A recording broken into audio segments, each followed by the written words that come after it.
All right. Welcome to the show, Mission for Moolah. And it's your boy, Yuungmoolahh. And we are here to bring you our best ball exposures and our best ball advance rates for the 2025 NFL season. But first off, allow us to introduce ourselves. We are gentle and blissful, gifted and beautiful, generous and benevolent, and most appreciatively, we are grateful and blessed each and every day here at Guidelines to Achieve and Build GAB Sports. And so, yeah, this is the show. This is the time for this show. At this time, right now, week 5, week 6, I give you my best ball advance rates. Who cares, right? I mean, does it matter in week 5, 6, 7, 8? What matters right now is we're headed into the postseason of best ball contests. This is where we are on our mission for moolah. This is the show with no chaser, no gimmicks. Yes, no cap. We're going straight to the moolah. Give it to us. This is where it counts. So this is where we take inventory, get our ducks in order, size up the competition, and just put a little bit of a prayer in that our guys stay healthy throughout this part of the contest. This portion of the season gets a little tough. You know, teams get a little banged up, especially running backs, sometimes the receivers as well. You know, down the stretch of seasons, you know, it's just the nature of the beast of the NFL. It's going to be like that.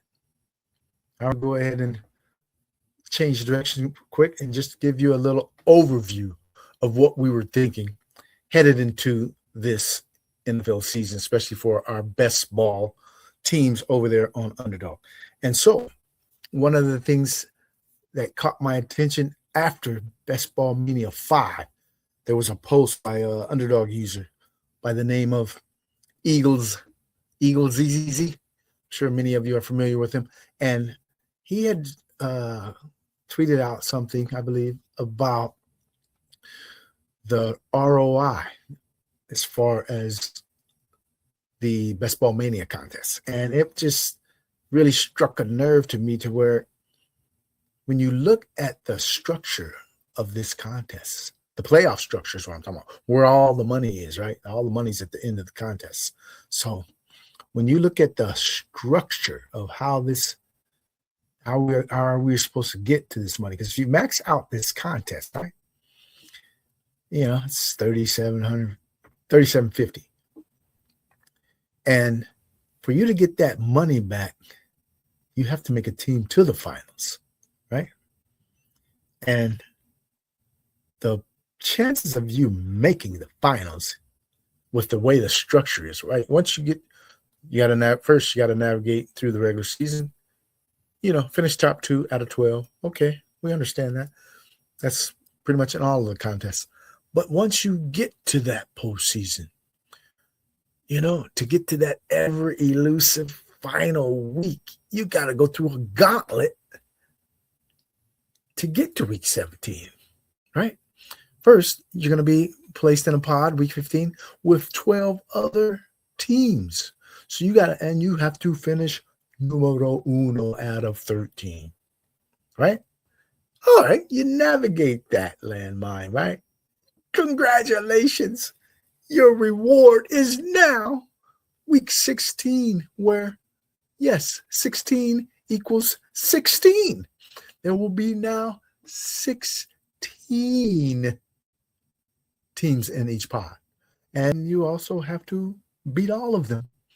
15 other teams. You have to finish numero uno once again to get to that desired, elusive best ball final.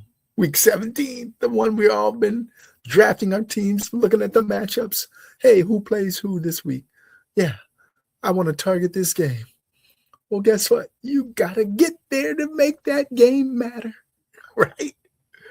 And so just looking at the way these contests, the Best Ball Mania, is structured. I decided to shift my focus to better structured contests to give me a higher chance, a higher probability, at least theoretically, of getting to the final week 17. And yes, many of these other contests will have a smaller prize pool because everybody's attracted by that 1 million for first place.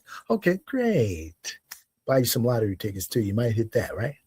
But anyway, enough bashing the BBM because I love it. I love the I love the environment. I love the community. So it's nothing against per se the BBM. I'm just giving you my approach and how it shifted. So the thing I did, I had 97 entries in BBM 5, and we advanced 27 of those entries, and which was like 30%, right? And I'm like all excited, right? You know, this is my highest advance rate probably ever. You know, I had like 20 something before, 18 before, 19 before, because I've been playing all of the BBMs maybe since 2, maybe. I don't know if I played 1, but I've been playing since pretty much the early portion. And this was one of our highest advance rates, right? 30% of the BBM. And so I was kind of so excited. And so we get to week 15. All right, we get a lot of our teams get eliminated. We might have got two through, right? To week 16. And week 16, we're out. Kaput. Finito.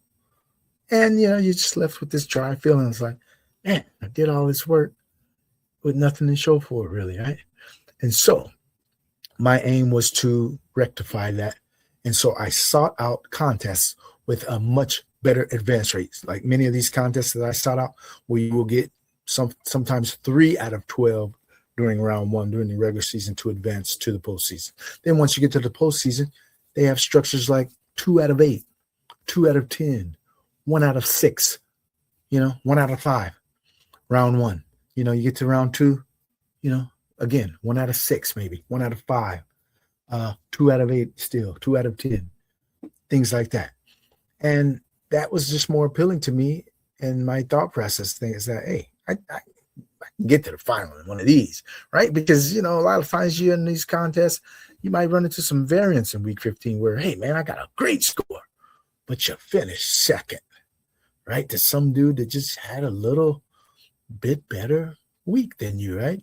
You scored 165. Man, that's a top score, right? That'll advance in almost 90% of the pods, 165, 170. But that other guy got 172, 168, and just edged your top teams out. Well, guess what? In these contests that have 2 advancers, you can benefit in that situation, right? You had a great week. Somebody else had a great week. You both move on, right? Yeah, win for both. And so this was our focus heading into Best Ball Mania 2 and the best ball season in general. And I will show you that in our updates on our advance rates.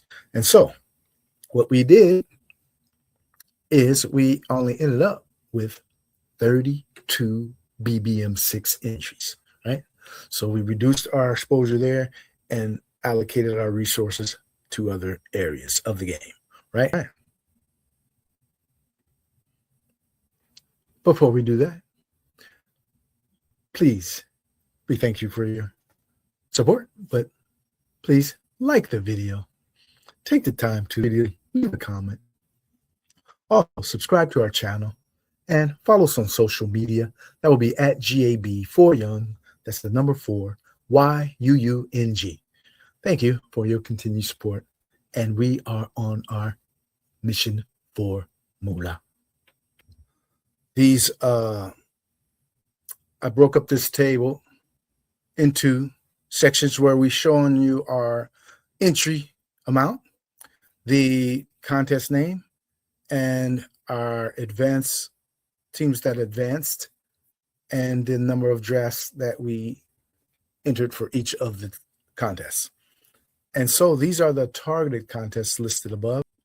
Again, what we did was focus on contests that had much better structures, much better advance rates. And I described all the advance rates before. Each one may have had that's just slightly different, and I won't go ahead and discuss what each one, how each one was structured, but they all had those better advanced structures for the postseason than the BBM contest. And so, as you can see, like look at the Husky, for example, 1 and 2, which was a 10 max entry. And we had entered 2 of the Huskies, and we ended up with 18 drafts entered, and we advanced 4 of those teams out of those 18 drafts that we entered. And if you look at the Pug 1 and 2, combine those as well. Those were 3 max entries at $12, and they had an awesome postseason structure as well. And so we entered 6 of those, and we advanced just 1 of those entries out of the 6. We'll take it. And as you see, there's a couple contests we didn't fare as well. The Pointer, the Hound Dog, and the Chihuahua, where we struck out on all those contests. And one thing I want to talk about is the Flock. Yeah, the Flock is a very interesting contest in that it's a 3 max entry, and there were like 15 Flock contests, right? And so there's a 3 max entry for each of the flocks. And during the regular season, there is only a single team to advance. So you have to come in first place. It's first place or bust in these regular seasons of the flock. And so we ended up with 10 contests. So we maxed out 3 of the flocks. And then we entered just 1 entry into 1 flock. And actually that 1 entry advanced. So a total of 10 entries, we advanced 3 teams in the flock. And then once you get to the postseason, this turns into a head-to-head for weeks 15 and 16. And then you get to the final where all the money is. There's no money before the final. So these are very interesting and appealing contests. So that's one thing that I will suggest to anybody out here, even newcomers even, or even seasoned veterans like myself.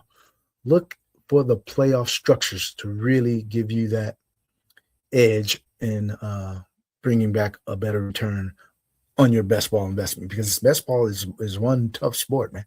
It's not for the weak. It's for only the strong.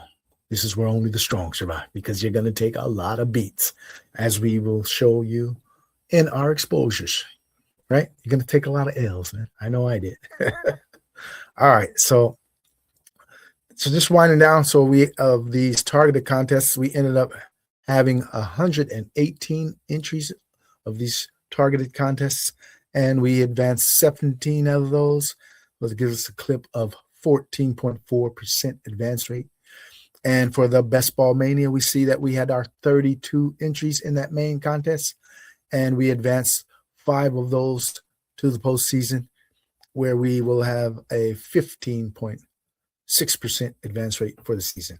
All right, so that concludes our advance rates for our best ball experience here on Underdog 2025. Now, let's move on over to our exposures.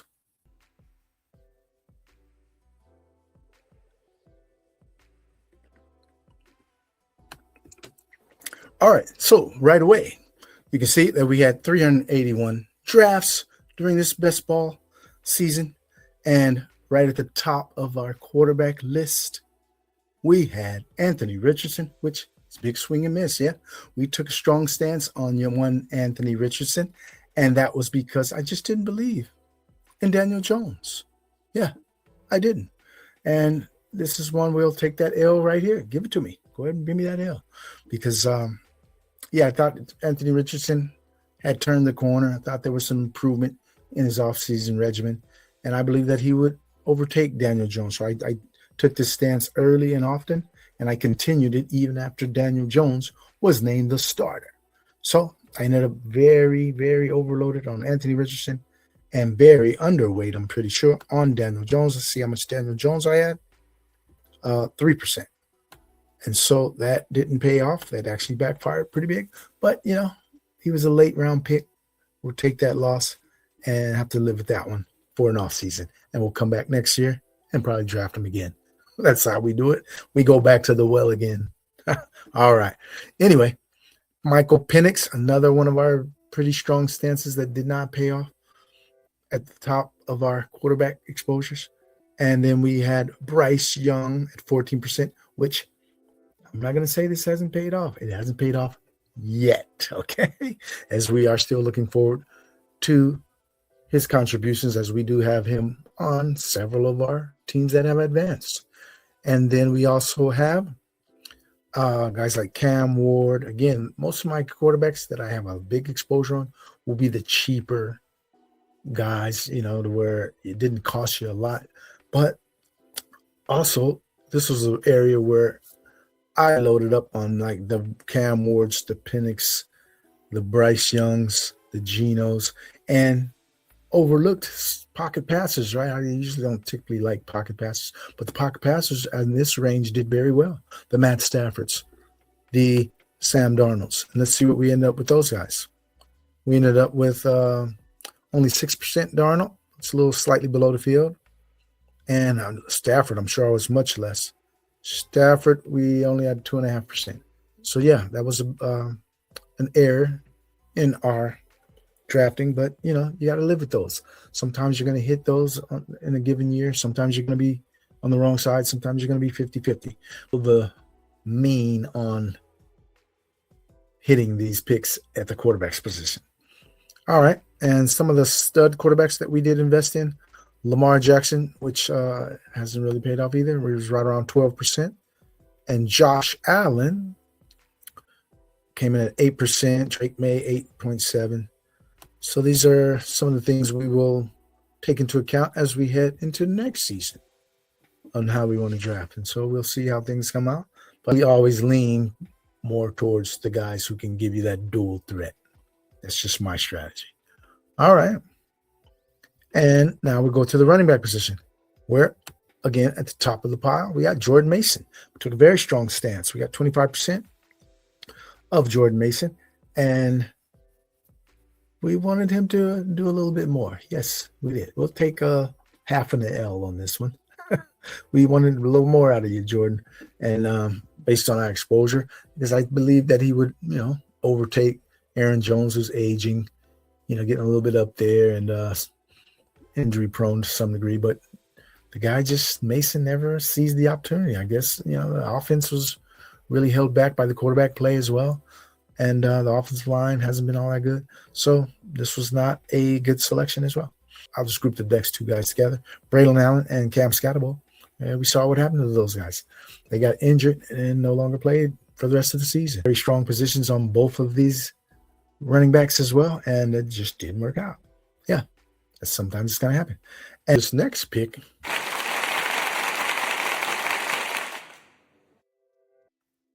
yeah, a little round of applause for Javonte Williams, because we did take a pretty good stance on it. We were well above the field at just under 17%. And he's a guy that I just knew had an opportunity. I know Javonte Williams is not a stud running back, but he had a golden opportunity on an offense that moves the ball and gets into scoring position. So I figured that, hey, maybe he takes advantage of it, right? A couple years removed from his injury. He's on a new team. Maybe, he's got that chip on his shoulder. And he did definitely take advantage of it. Javonte Williams is one of my key players as far as advancing my teams. All right. And then we had Kenneth Walker, too many shares of him, and too many shares of our expected breakout performer, Ja'Cory Krosky-Merritt. So sometimes those are going to happen too. And we are moving down to see what our exposures on the top performers at the running back position. And that would be Jonathan Taylor. We had 12% of him. All right, which was slightly above the field probably. And Derrick Henry, who we were super high on last year, we probably had about 15%. And we were just under right around 12%. We still like Derrick Henry a lot. He didn't quite hammer like he normally does, but it's December right now. Don't count out Big Dog in December. This is when he turns it on. So we still have some shares of him alive in the playoffs, and we're still looking to realize that equity we have. All right, and another position we have was Jahmyr Gibbs, 11%. And the guys who we took strong positions on, one worked, one didn't, is CMC, who we totally faded in the BBM5, and we were still highly underweight this year. and it didn't pay off. Wish I had a little more of him this year. And Saquon Barkley, who is a guy we were heavy on BBM5, he dismissed this year. Maybe have 1 or 2%. Let me see. So CMC, we're sitting at 4%, 3.9 to be exact. And Saquon Barkley, we were 2%. So, yeah, those are two things that, we had 50-50 on those. And sometimes that's what it's going to be. You ain't going to hit 100%, right? And now we go over to the receiver position, where we had probably our strongest position of any position, maybe. This or the next slide. It's probably this one, though. Dante Thornton. We came in at 26% ownership. This was something that I just kind of gravitated to because being a Raider fan, I started hearing a lot of noise, a lot of hype about this dude very early in camp. So I was at the front of this Dante Thornton hype train, leading the charge. Right? I was drafting this guy since probably April, right after the draft, right after minicamp, rookie minicamp. I had some shares also in pre-draft. So I was aware of him in pre-draft, and then once he went to the Raiders and started getting all this buzz, right? He's outperforming best. And this was right away. So I was loading up this guy all throughout the draft season, and I expected him to do something. And guess what? He did nothing. He's got a donut for me in all my leagues. But again, as they say, if I got him to the playoffs, if I got some teams with this guy sitting there and he's low on, who knows what can happen at the end of a season, right? Maybe this guy has that big game I was just dreaming for in the postseason where it matters most. We keep hoping, right? Keep hope alive. Rashid Shaheed coming in at just under 25%. And as you know, he's been traded, from New Orleans to Seattle, which actually is a better situation for him, given that how he was being utilized in New Orleans wasn't really being utilized that effectively. And he's back with his coordinator, Clint Kubiak. So we had taken a strong stance on him in New Orleans. We thought that, he would be 1A, 1B right there with Chris Olave. And didn't work out. So that's another.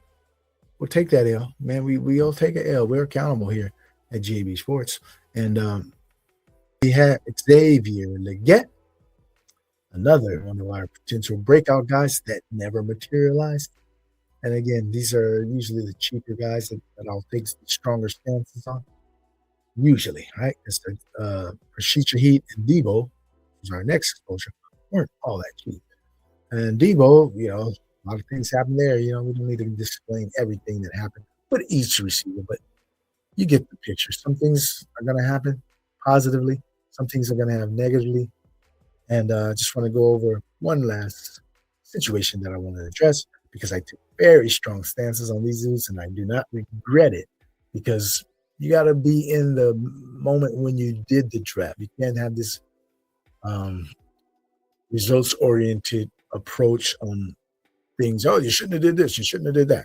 No, I was all over Malik Neighbors and Drake London and Ricky Pearsall. So you can fault me all you want. I can fault myself. I can beat myself up. But I had to do it all over again at that moment in time.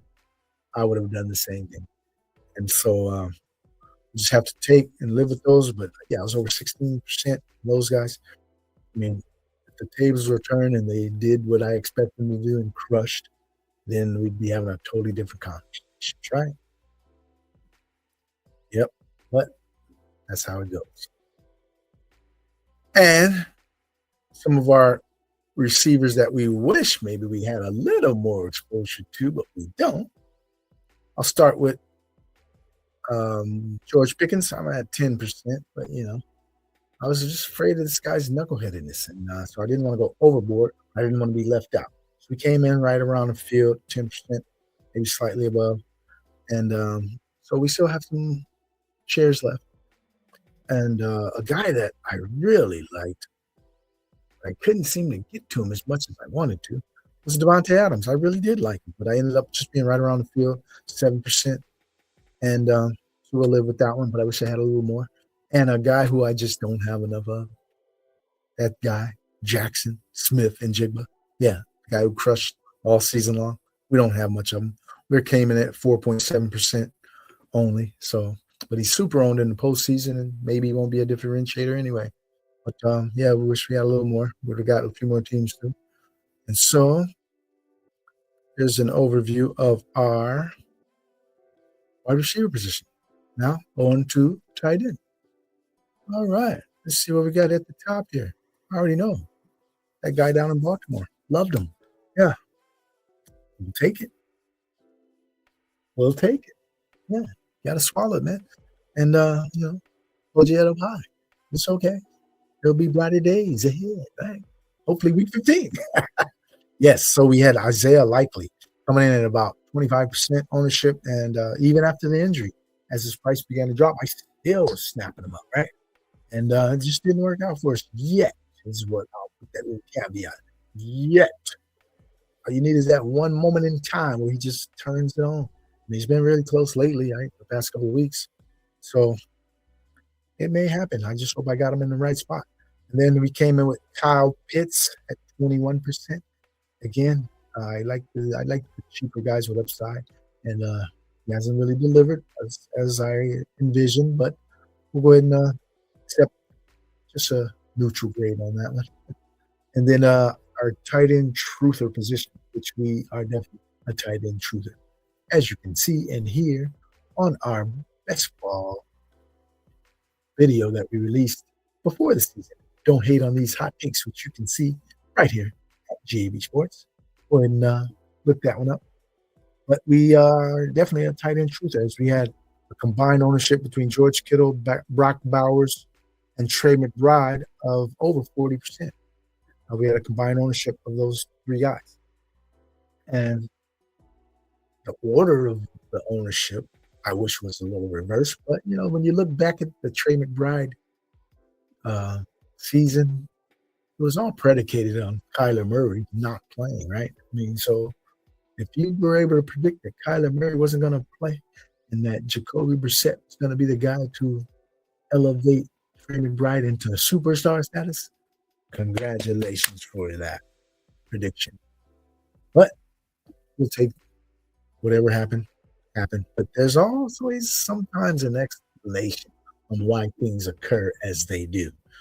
And my guys, George Kittle, Bowers, the guys I were really high on, 17 and 16%, they encountered injuries at various points in the process. But I do have this one team. I think it's in the Huskies. Yeah, for sure. It's in one of the Huskies. And it is very sneaky. It's a double tight end, fully tight end team. I got George Kittle and Bowers together on that team. And boy, that team's going to be dangerous. So if you're in the pod with me, I'm thinking I got a good chance coming out of that one. But we'll see how it plays out, That all has to be done on the field this weekend. And we'll just check that out. Some of the rookie tight ends, let's see what my rookie tight end exposure was. We came in with the highest rookie tight end we had was Mason Taylor, coming in at 8% ownership. And we had Fannin at 6.8%. Tyler Warren came in. We had 4.7%. And Colston Loveland, 3.7%. And, boy, I wish I had a little bit more of that Harold Fannin Jr. I think he's going to come on like gangbusters through this postseason. Probably going to be maybe a league winner, Harold Fannin Jr. There you have our exposures for the 2025 best ball season over here on Underdog. And as an added bonus, we're going to go ahead and jump in a best ball playoff draft right about now. It's time. It's best ball postseason, the time that matters. Forget all these updates, week 8, 9 of best ball, because guess what? Your exposures don't matter at that point. Your advance rates really don't matter week 8, 9, right? Because you're going to go up in the standings. Your money's going to go up, right? But it doesn't mean nothing, right? It's not real yet. Then you're going to go down in the standings. And then your advance rate's going to continue to go down. And it might creep back up. And then it'll level out. And then you come to week 14. And we're here where this is all that matters, right? So we're bringing it to you straight No cap, no filler. Week 14, end of the regular season. It's time for the best ball recap. All right, let's do it. Let's jump over in this draft. But thank you for taking the time to like the video, subscribe to our channel. Feel free to leave a comment if you like. Thank you for joining us here on Mission for Moolah. All right, we're on the clock at the number 1 spot. Should we take Josh? Should we take Puka? We're going to take McCaffrey, number 1 overall. All right. He's at home. Big favorite. Let's go.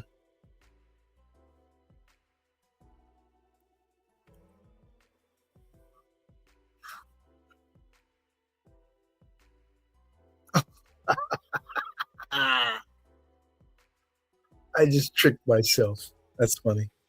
And you caught it live here. I forgot we were in a best ball playoff contest. This isn't a weekly contest, so my mind was playing tricks on me for a minute. I got a little distracted, but that's all right. We'll make it work, right?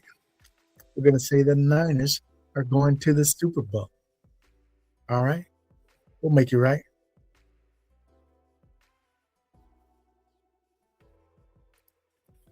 And we're going to pair that Niners with maybe the Eagles as another NFC possibility, or the Packers. But we want to get a quarterback maybe on that second turn there. So what's our AFC team we want to roll with? AFC, I'll tell you who I'm really a little free information from the mind of Yuungmoolahh. No, I'm not going to give it to you. I'm just going to pick without saying anything. Maybe you can ascertain who I like, but we're going to keep it to ourselves. Might be this guy. Might be this team. Or maybe not. What's this guy going to do?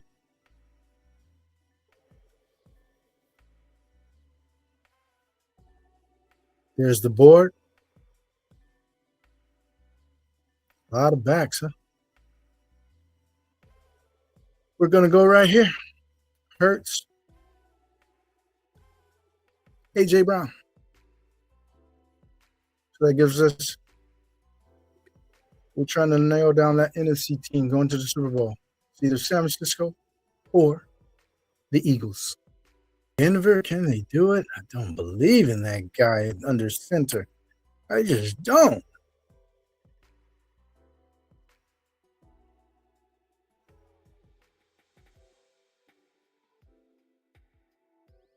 But we're going to put some Denver Broncos in our queue. New England? Not this year. Not this year, buddy.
We want another running back. Hampton. All right, let's go, Big Hampton. Big boy. Yeah. Hampton's one of those guys that, he can generate a big game against even quality opponents. Based on the way that offense is structured there, they're going to run a lot of the offense through Hampton. And he should have fresh legs, right? He missed a good portion of the season, so he's not worn down. Once he gets his legs and his conditioning back under him for being out for so long, but should have some fresh legs if they make it to the playoffs. Oh, they'll make it. I got the Chargers here. So we'll take Hampton's points.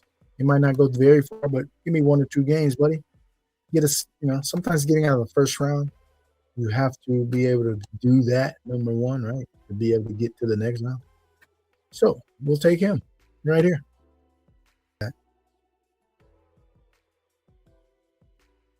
We're going to take him right now, I think. Oh, I wanted Nico.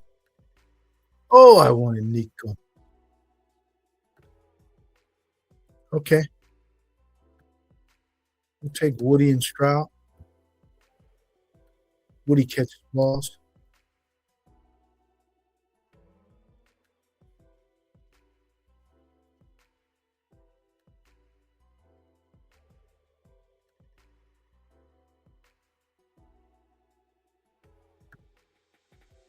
All right.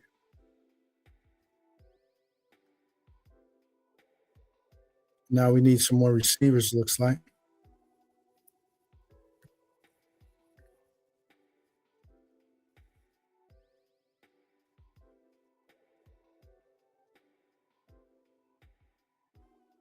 Brian Thomas is the possibility to light it up in the postseason.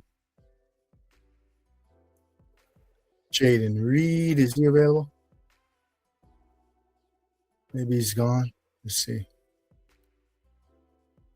Yeah, Jaden Reed's gone to the team who got love. So Pearsall Higgins, Goddard Higgins.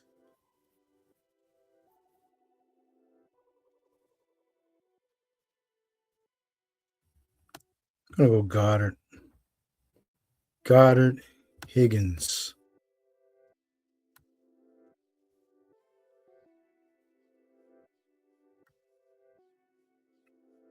How we're going to do it. We're going to take Pearsall. No Purdy. We'll take his weapons in case there's a Houston, San Francisco Super Bowl in the city by the bay. San Francisco's hosting the Super Bowl. Could the fix be in by the NFL? Oh, we shouldn't say that. Right. Okay, so there we have it. Playoff best ball at its finest, where Yuungmoolahh forgot that it was playoff best ball, but we adapted, right? Hey, man, we took McCaffrey first. We didn't want to do that, but we did it, and we lived with it, and we're going to make it work. That's how we operate here. So we ended up with Jalen Hurts, C.J. Stroud, Christian McCaffrey, Marion Hampton, Woody Marks as our backfield. Then we have A.J. Brown and Dallas Goedert paired with Hurts. And then we have George Kittle, Ricky Pearsall for our trio of 49ers. And then we rounded it out with Jaden Higgins to go with Stroud and Woody Marks. All right. Wrap up the show. Mission for Moolah, where we're going straight to the top, straight for the bag. We're going straight to the Moolah. No fillers, no chaser, no cap, no fluff. Yes, this is how we do it. Yeah, let's talk about what really matters, man. So we gave you our best ball recap. Thank you once again for joining us here on Mission for Moolah, presented by GAB Sports. And we have an upcoming NFL DFS strategy video for Week 15 coming out tomorrow. So be aware and be on the lookout for that one as well. So thank you for joining us. Take the time to like the video, subscribe to our channel, and follow us on social media. But it's time to enjoy the best ball postseason. Good luck to all out there in your pods, and I just hope to see you at week 17, right? Straight to the top. We go. All right. Peace.